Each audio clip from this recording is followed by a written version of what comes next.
What's up, everybody? I'm just going to go through this, hopefully short and sweet. I get asked on all these different platforms the same question over and over and over. And people can't seem to understand. My friends do. And I can see how it would be hard to understand looking on the outside in why I would have retired from bodybuilding young. When I retired, I was only 32. I started competing at 18. I'm currently 39.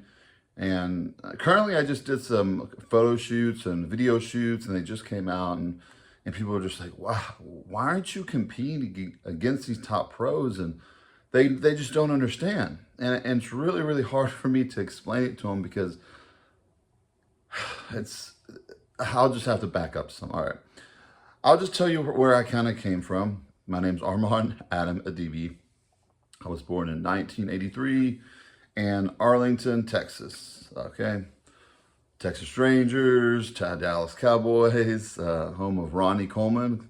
So I grew up working out at the gym Ronnie Coleman was at. Looking right next to me, seeing this big black beast just tearing the gym up and clowning people in between sets was absolutely amazing. And I had the pleasure of that, and we got spoiled because that's what we got to see. You know, you had then you had Johnny Jackson over here, which was the world's strongest bodybuilder, like for lift wise. And I'm just like, wow, I could never be anything like this. And me and my family, we took a trip out to Venice, California. That's where all the bodybuilders they used to live and actually move there to become a bodybuilder. That was like 15 years ago. You would need to move out there. And I was like, I want to become a bodybuilder. And I was probably about 115 pounds at this time. At this time, I made this decision. I was 115 pounds. I was an amazing soccer player. My uncle was a professional soccer player. My little brother was a professional soccer player. That was in my blood to play soccer. I was an amazing soccer player. I just got through playing over Sweden, Denmark, and Germany at the Gothia Cup. So we were the best kids in the world from the United States, right? So I just got so burnt out on soccer. I just needed a break. My knees hurt all the time. I had Osgood-Schlatters. So I took a break and I started working out. And I was like, within a few months, I was up from like 115 to like 165. I just like, it was like pure muscle. There was no like fat or bulk or anything. And I just gained muscle easily. And then so I started going to the gym a lot more, hitting it a lot more serious. I remember the guys at the gym, older guys, probably my age now, coming up to me saying, dude, you've got to compete. You've got something here. And I'm like, God, what do I do? I never even would think to compete. I'm like, how would I compete? What do you do? And there was no YouTubers. There was nothing to know about it. So I just started reading medical books, nutrition books. I went to school too to be a dietitian, which teaches you nothing about bodybuilding. And I just learned pretty much everything I could learn that this little brain could hold. And I started helping my friends compete in bodybuilding competitions. So myself, I competed in my first 4 bodybuilding competitions, and I won all 4. 18 years old, 19 years old, 20 years old, 21 years old. I won that overall. And a group of us growing up, myself, Stephen Frazier, and Chris Jalali, which Chris Jalali did pass away. And no, it wasn't from gear, and it was from, he broke his jaw, his painkillers and all that, and his painkiller use and all that, and he passed away, OD'd. That was a hard one. Yeah, that was a hard one, just because that was,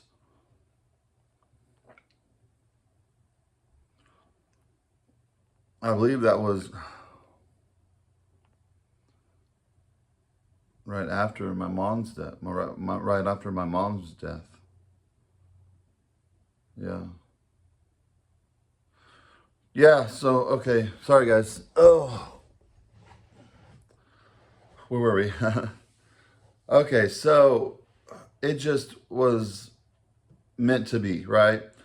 So finally, got to do it. Got this guy to kind of help me and go to my first show. I bulked up to 240, dieted all the way down at 180. When I was bulking, this is some of the stuff I was doing when I was bulking.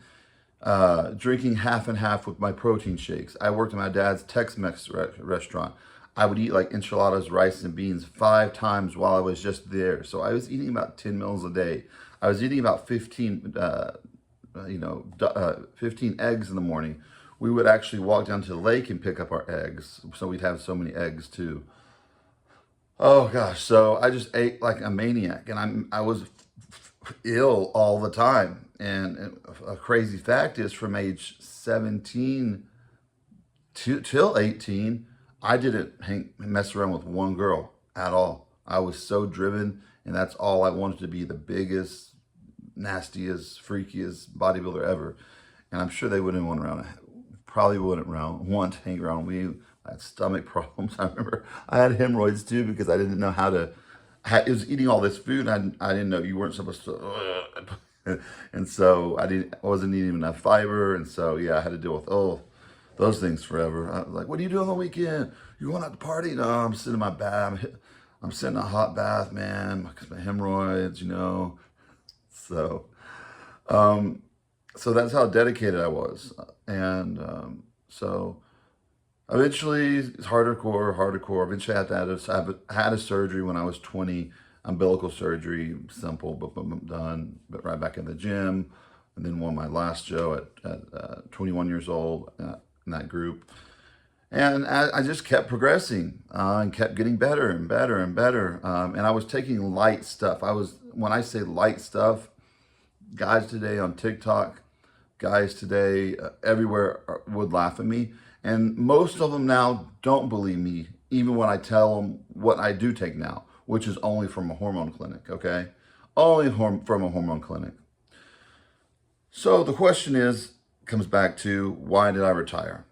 Once I got to a certain level of competitive wise, it got down to, I started seeing how it worked. And I'm not going to call myself a genius, but I was very bright, and I'm still very bright, and I consider myself to catch on very quickly what was going on. And I could kind of see everything that was going on. And so at these shows, you know, a person would be like, hey, you want to go introduce yourself to, you know, I'm not even going to say their names, the owners of the league, and this, because a lot of other stuff's going on right now with them. The owners of the leagues, this. I never did. I didn't want to. I had that. My pride hurt me a lot. I was very cocky. I was very prideful. I always thought I'm the best. No one can beat me. I'm going to beat them. If they have politics, they have that, but I'm still going to beat them because I'm better. That was my mentality. But I was too young. I didn't understand how reality really is. So I didn't play any of the games politically right, you know. And then you go to the dirty politic games, where people's, you know, sponsors are paying off the judges for first places, where they're, you know, that's happening left and right. I'm getting calls, solicited from gay judges, and ones that are not just a judge, the one's a higher up judge. Yeah, for certain things to do for placings. And I was just so tired of it. I was only 27, I think, then. And I was just so tired of it. I went on stage and I didn't get the place I wanted. And I remember Sean Roden did that show, and I looked better than Sean Roden. And they even let him weigh 10 pounds over. He was supposed to be a heavyweight. He weighed in 10 pounds over, and they're fine. You know, they're fine. I can't speak for what he was doing. I don't know. But after the show, I go ask the judges, why is this person ahead of me? Like, oh, you look great. You have a beautiful physique. Da, da, da, da. You know, all the nonsense, right? They had bumps, lumps everywhere. They had really, really bad gyno. They had like horns on their shoulders. I mean, boils everywhere, horrible skin, very unattractive face. So I was frustrated, but I kept going. So I did hire a coach. Dave Palumbo was helping me out during that time. And I hired a more hardcore coach. His name was Hani Rambad. I hired him at after that. Okay, after that. So we did a full off season together. I put on a lot more size. He was like, dude, you haven't been taking much stuff at all. Because he didn't believe me at all. Because I was like, this is all I've been taking. Because Hani just didn't take on any client. He had to see potential in you to see that he could take you to the top of the sport or whatever you want to call it, industry, whatever. And he's like, I think you have what it takes. Let's see if you really do. So I remember I did an off season. Most of the off season I was like, dude, when are we going to start gear? Because you didn't even have me taking any gear. I was just like, oh my gosh. Then we finally prepped for a show, California. Went there, seen him in person. Well, I saw him in person before that because I went to. He lives here now, but at the time he was living in San Jose, so it was a nice trip. I'd go stay up there a week, and then I would train with him every day, and he would destroy me in the gym. I learned a lot from Hani in the gym. I learned a lot from Charles Glass in the gym. Nutrition-wise, I learned a lot on my own. I did pick up all the stuff along the lines from Dave and Hani, and there are prep stuff, because since I've been doing a prep coach for 18 years now, there are some things I do not believe in that they do, and that's fine. We all have different beliefs, obviously. My main thing is keeping my client healthy. Since bodybuilding is so extreme, the people's health. That's another reason I got out. So it all kind of combined. When I tore my shoulder, I think believe it was in a car wreck, and 2012, I believe. I had to have surgery. I was freaking out. Went to the best surgeon ever, a Texas Rangers surgeon. So he fixes my shoulder. It was basically my AC joint, my supraspinatus. We go in there and he fixes it. Afterwards, he's like, oh yeah, you're all good. He goes, I did find a small tear in your labrum, but it shouldn't give you any trouble there. I'm like, whoa. Why didn't you fix that tear? He goes, well, where it was at, I would be very surprised if it would even give you trouble. I'm saying, like, if you were already in there, why wouldn't you just fix it? He goes, well, the recovery time is another 3 months, and I know you got to get back on the stage. And I just had a bad feeling. So I rehabbed, I recovered, and it was like 3 months recovered. Still couldn't press 10-pounder plate. I go back to him, I'm like, dude, do some diet contrast. Let's get it done. This is insane. Do a sum. It shows the torn labrum, whatever. Does all the tests. And he's like, gosh, I didn't think it was going to hurt you. I'm like, dude, this is my career. I got into it with him. This is my career. I'm going to be out full 2 years now. I'm going to lose my contract now. Like, I was very upset. I go, you told me this is on you.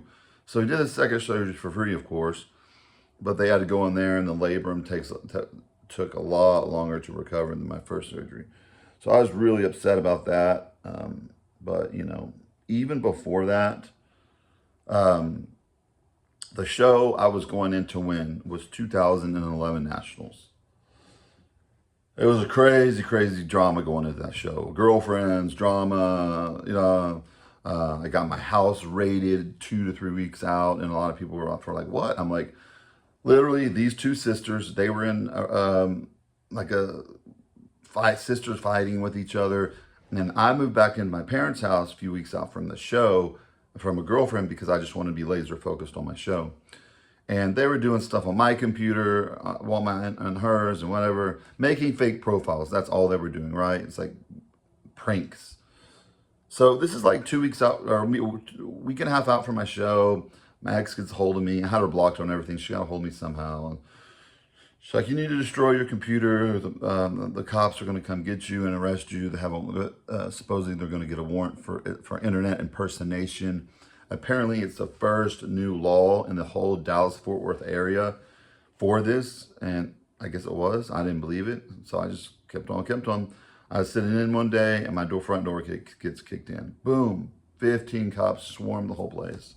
I'm cooking tilapia in my underwear, and my brothers in the room were handcuffed. They can't they can't cuff me all the way because my arms are so big. So I'm sitting there for 3 hours. They searched the whole house for 3 hours, up in the attic, there. Of course, they found some personal use, and that's it. After 3 hours, they left. They took my gear that I had. So I was like, there's more to this, because there's a lot. I'm not going to go into it, incriminate myself more, but this was just too extreme, way too extreme. And so thank God my poor parents weren't home at this time. So I told my parents about it. They didn't arrest us. I wasn't under arrest. It was an investigation. They took all the stuff. They said they were going to test it, but they weren't there for gear. They were there for electronics. Okay. So before the trip, I told one person, okay, one person. This is the only person that knew that this was going on with me. And that one person talks to those judges and is around those judges, and she's in that industry. And I still never, till this day, told her. So when I was on stage, and I was favored to win, it was me, Phil Heath on stage, up on the night before the show. Me, Phil Heath, Lee Thompson, and Hani Rambad. They were like, whew, there's no one that could touch you. You look like you could step on a pro stage now and win. You look incredible. My conditioning was on. I was so spot on. I was so full and hard, and it was the best look of my life. I was so happy. I was like, finally, this is it. After all these years of hard work, it gets emotional because you work so hard. The show goes, and I get third call out. I'm almost in tears. Lee Hani is on the stage. He's a judge. He's looking, going. Hani gets up. He's sitting right behind the judges. He's like, motherfucker, going crazy because I was obviously the winner of the show. Fast forward. I get off stage. I have every single top coach, top owner in the industry come up to me and they're like, I am so sorry. It was lights out as soon as you even walked out there. You were amazing. They put all the people in front of me, they're like Brad Rowe and some other, I forgot who won that year. Anwan, Brad Rowe, and some other guy. And they're like, you would crush those guys. They wouldn't even compare them to me. It was just funny because we actually had to walk out in a comparison. So we did get it compared because we're numbered out to walk that way. And I destroyed them on everything. And then after the show, I didn't even tell Hani what was on. We went out partying to Hani's after party. He's like, listen, talk to the judges. They said, come to USA's in whatever months, bring this package, or you can 85% of this package will still get it. And then you'll get your pro card easily then. The pro card back then was a big deal. You got a pro card, that means you made it. That was your meal ticket, okay? Already had a contract. And the thing now, then I was already living like a pro bodybuilders do now, the top ones, okay? I had great contracts. I had a huge fan base. I don't want to give a ballpark number, but I was at least making $50,000 a month, $50,000 a month, not having the title Ifbb, okay? And then then all the Ifbb pros out there, I was making way more than most of them, just by my sponsorships, my spreads in the magazines, my contracts with the magazines, my fan base with the gay fan base. I even did, other stuff. I did a commercial before, did a documentary during that time with Ronnie Coleman that aired on Netflix. I worked my butt off to do all these things, right? And it's for it to be crushed like that just by these old men, just like, you're not good enough to be there. I'm like, that's crazy. Hani calls me 3 weeks after the show, and he's like, hey, did you get your house rated? I'm like, what do you mean? He goes, all the judges knew that you got your house rated for gear. Like that's what the word is on the street, that you got your house rated for gear. I'm like, no, honey, it wasn't for gear. It was for this. And he's like, dude, well, they all thought that. So of course you're not going to win. They're not going to think some guy 2 weeks prior that just got busted for gear, they're not going to give him his pro card. So when you got your pro card, then it was something like, it was amazing. It was like Michael Jordan dunking at the series games. It's not like it is now. Like nobody knows who anybody is now. Like they used to give out 5 pro cards a year to men. Now they give out 500 pro cards to men. What does the pro card mean now? It's nothing. 0, 0, 0. That's why people, they can't understand sometimes when I say, oh, I'm not an IFBB pro. I call myself a professional because I'm a professional in what I do, but they just don't understand. And I'm like, yeah, it's the way it is. And they're just like, I'm like, I could have turned pro if I wanted to earlier, but I chose not to. And I could have turned pro just through different contracts too. I remember Muscle Tech asked me, they said, when I was with Muscle Tech, we all had a meeting. They said, we could push you in and you could turn pro, you know, this show. Or if you wait, we can build up your contract a little more and more and more. And then when you turn pro, then you can get even paid more, like work it that way. So that was a better strategy. If I said, yeah, I could have gone to that show. I think it was North Americans and got my pro card then because I knew it's a business, guys. So it's a business. So a lot of people don't understand what goes on. Not a lot of people, everybody doesn't understand. All the fans and people that watches everything out there, they don't understand anything about it when stuff doesn't make sense because they don't know what it's about. And I get it. It's complicated, right? So during that time, I was out from shoulder surgery. I was like, wow, this is a different life. It's depressing at first. And then I found out, you know, how enjoyable life was, not having to eat every 3 hours. You know, I was eating about 8 to 10 meals a day. My metabolism has always been through the roof. Now I can still eat junk food. Like these photo shoots I just did. I was eating junk food every day, candy, burgers, whatever. Not tons of them. I eat like 3 meals a day. I work out about 3 times a day, 3 times a week. I'm lucky if I go 4. That's just my body feels that way now. My sleep is like 2 to 3 hours a night, no joke, just because I work so much. Once we're working towards something, so things can be better, and then we can chill out and start living, you know, with sleep and with this and with this. Working hard for my kiddos.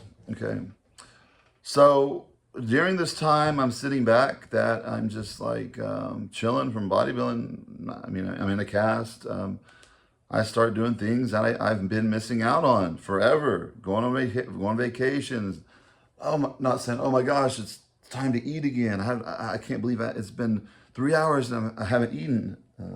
So all those kind of things. I don't have to go to the gym. I don't have to do this. I don't have to take injections. And people are like, oh my gosh, like that's one thing I did not miss at all. Having to take gear, constant shots here, shots here, shots here, shots here. Some people like that stuff. I hated it. I didn't like the way I felt on it. I like the way I feel on normal hormones, like testosterone and like Anavar a couple times a year. And I make a product called Seromax, which is MK677.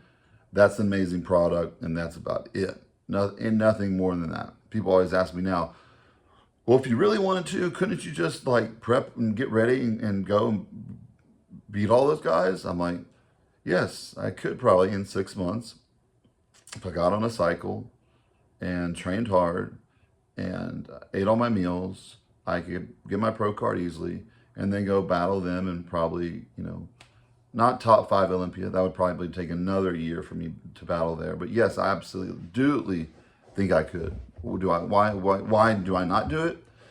I've got some personal reasons, okay? I'll just say this in a gist. I get, how USADA drug test, I get tested that way. People ask them, why? Okay. When I had my first daughter, my beautiful daughter. When I had her, she was my world. I raised her, I did everything for her. When I broke up with mother, which I wasn't even with, I would tell her we're not together. I would tell her, You know, I'm just doing this for the safety of my daughter, just so I want to make sure she's okay. Then when she hits about 2, you know, put them in an apartment, separate, you know, cordially. That didn't happen. And that's a whole nother story. Anyways, fast forward my life from that, losing over $1 million, going through a severe depression, having my daughter living out all these weird places. Yeah. And then a part of the custody deal is you cannot take steroids, prescription or not. Right? That puts a nail on the coffin, even if I wanted to compete, right? You cannot take steroids, prescription or not. Oh, we'll see how that goes. Honestly, guys, I just think was just so many different signs from God saying, hey, Armand, whether it be my health, like that's what kept me healthy and all these other people have been dropping down. It had to be been a sign from God, because this is what I loved so much. And God knows how much I loved so much, and it provided for my family, provided for me. And at this time too, after all this stuff, and when I was healing, I started to get back into it. Real kicker, my mom, we find out my mom has cancer. Okay. They're like, don't worry, you know, it's only stage 1 breast, right? Okay. It was actually stage 4, and they misdiagnosed her. So there goes my world. My mom was my best friend, my best supporter in this. A lot of people's parents don't like this. My dad never liked my bodybuilding. I can see why. All the oiled up, weird men, stuff like that. You know, you're taking gear. I understand. My mom went to every one of my shows. She was a wonderful person. She's a school teacher. She taught special needs, and then even after her teaching, she would go the special needs her kids' classes, and outside of that, she would go to their sports events, things that the parents would go to. They would meet them. She would meet them up there because they loved her. Mrs. Ifbb, Mrs. Ifbb, Mrs. Ifbb, Mrs. Ifbb. They were so in love with her, and she was so in love with them. And these weren't her kids. These were other people's children. And then what happens after my mom passes? 3 days later, I find out I'm having a child. Thank you, God, right? If it wasn't for that, I don't know where I would have been. That's crazy how the cycle of life works, and I thank God every day. He gave me that blessing, and that blessing has been it's been a ride so far, but that's my daughter. So, and I have a son too. I'm married now. I have a son too. He's a little wild man and a completely different. And this is all these reasons is why I quit bodybuilding.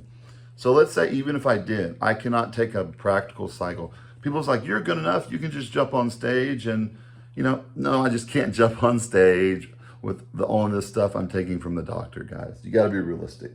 Those guys, even before I quit, I was taking a good amount of compounds, several different compounds together. Today, it's even gone in a worse direction. It's gone just that bodies are built in the lab. They're not even built in the gym anymore. When we got started, we trained so hard. You know, I see these guys coming up, all they're talking about is gear. And in the gym, they got their tripods. They got take a picture of me, take a picture of me. I get it, the picture of me stuff, because that's what there's no magazines anymore, and you have to do that for your social content. But miss that, guys. I miss bodybuilding. I miss how it was. And I'm just happy to say I was a part of it, and I got to see and watch the progression. The only sad part is I didn't get a pro card, so that people don't understand that all the time. They're like, "Why did you get your pro card?" It's baffling to them because they see me, they see I'm better than a lot of these pros. I look better than these pros. I have more accomplishments. A, B, C, D. They're like, it makes no sense, right? So I'm finally making a video to give the whole gist of why I don't go back to competing either. I have no desire to. And if I did it, it would literally have to be on doctor prescribed stuff, which could be testosterone, maybe at a little higher dose, a little bit of Anavar, a little bit of,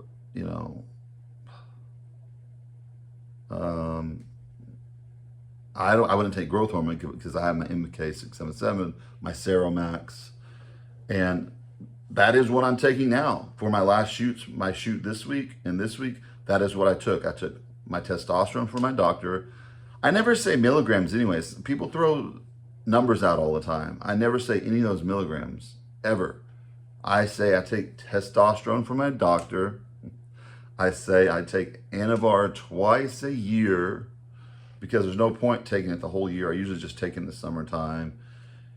And then I take my anti-estrogen, and then I take my product Seromax, which is an MK product, MK677, and that works amazing. I attributed that to my fullness and pumps and size a lot. I don't eat like a bodybuilder anymore. That's the hardest thing. I do go in the gym and I get a good pump. I could never train the way I used to before. Impossible. It would be impossible. I would love to, but it would be hard to go train like that. Just after you've been out so long, I just go in the gym and get a good pump up. Plus injuries and all that. Could I do it? Yeah, probably. But the other part is I can't take stuff for it. So that's the gist of it, guys. And honestly, I'm not upset about it. I think that's God's way and His will for me to do other things and take care of myself and take care of my family and not spend all my money on gear. And because those guys today, they're not making any money. Trust me. Do not be fooled. These guys are not making any money at all, okay? So, stay away from competing. No, I'm just kidding. I prep so many people still, and I'm just very, very honest with them because I want to let them know, like, hey, there's no money in this. So go do something that will make a living so you can set up you and your family for the future.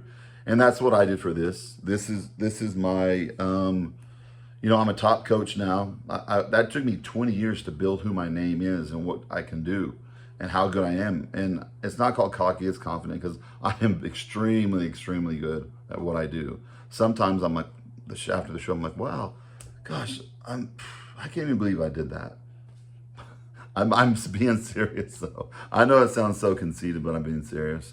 Thank you all. And that's why I don't compete anymore. And, so these past couple photo shoots and shoots, you want to know what I ate? I had breakfast. I had about 5 eggs, maybe some cereal, a little cereal. For lunch, I had a gyro and fries, which is pretty much a burger and fries. So I'd either have a gyro and fries and a burger and fries. And for dinner, I'd usually have like a beef patty, another gyro, this Mediterranean food down the place. And then what do I snack on? Oh, crackers, like goldfish, all the time. I did have to knock out my Fruity Pebbles box a day. Once I did that, it was good. I leaned down a lot. My weight stays, I weighed yesterday at 265. So when I get to about 270, that's when my face starts going a little bigger. And then if I go lower, my weight fluctuates the most in my face, like just by 10 pounds. I can look like I'm, a few days out from a show if I diet for a week, like literally a week. So, all right, guys, appreciate it for listening. I just wanted to eventually make this video because I get asked on every single platform why, and people don't understand why, and it's so hard for them to understand why. So I wanted to go through every possible scenario. Oh, and these drug tests, no, they're not passable. They are not passable. Yes, people steroids are in sports. They have ones that we don't even know about on the list yet, okay, for performance enhancing. All the ones the bodybuilders ones use for certain things to do to our body, they all know about it. It's all on there. And you can test positives months and months and months and months after you've stopped. It's called the metabolite. So guys out there, if you're getting tested or you think so, when I looked out there about any of that information, because I was like, oh, I can beat the system, right? No, you can't beat it. Just come off, find a good clinic, and just, I know if I was still doing, here you go. I'm glad this happened, because if I was still doing this where I'm at now, I probably wouldn't have had, you know, my kids. I probably wouldn't have. I'd probably be still selfish, lonely. Once I became a dad, I became a whole new person. I became a really, really good person. And I was reborn. And yeah, and thank you, God, for a second chance at everything. So that's my story, guys. And there's a lot crazier stuff that happened in my life. I'm going to write well, I don't. People want me to write like a book, life book one day, and it would be very, very crazy. But all that matters is who you are now and who you are going forward. Just don't look back. Friends, people that talk bad about you, people that wronged you, they did that for a reason. So you know who to be with now. You know who's in your little circle. And everybody's circle should be pretty small. All right, guys. So I hope this video finds people. I'm just going to post it on YouTube, which I'm not a YouTuber. And I'll just direct people to come watch it here, because I get that question every day. I don't know, at least 20 or 30 times. Everybody have an amazing and beautiful night. Bye, guys.